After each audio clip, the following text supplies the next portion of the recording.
Imagine you are less than 2 years old, unable to speak, and your mother is the only person you feel comfortable around.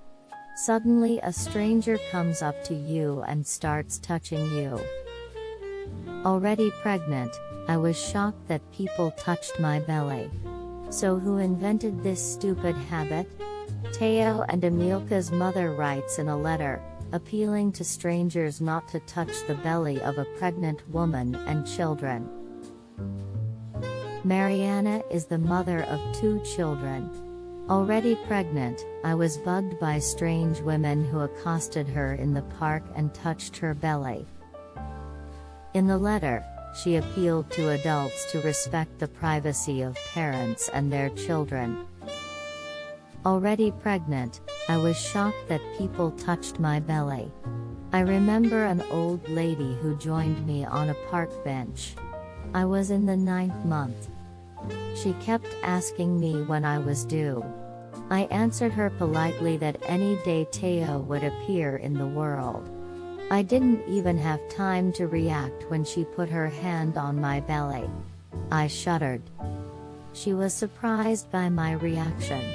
I said that such gestures embarrass me. My interlocutor felt offended and ostentatiously got up from the bench. I also encountered the problem of crossing the border of corporeality after the birth of my son, especially in the case of my older daughter Amelia. When I was looking after her brother in the pram, Emilka was running around the playground. Of course, I didn't take my eyes off her. Once, an old lady approached Amelia before I could get up from the bench.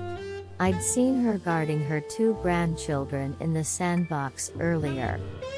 She talked to my daughter, and I think she grabbed her hand. After a while, Amelia burst into tears. She was 20 months old and often reacted this way to older people. I'm not surprised at all.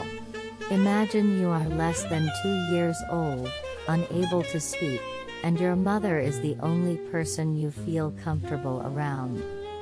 Suddenly a stranger comes up to you and starts touching you. Who came up with this stupid habit? I'm open and like people, but I don't like it when someone accosts my children without my consent. It was the time of the pandemic. Everyone was trumpeting about keeping their distance and observing hygiene rules in public places. I couldn't understand how someone could be so careless.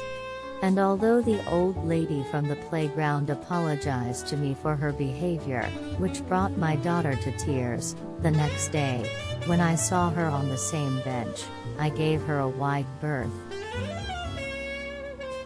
I want adults to approach the bodily integrity of mothers and their children more carefully. Then, they will save them unnecessary nerves.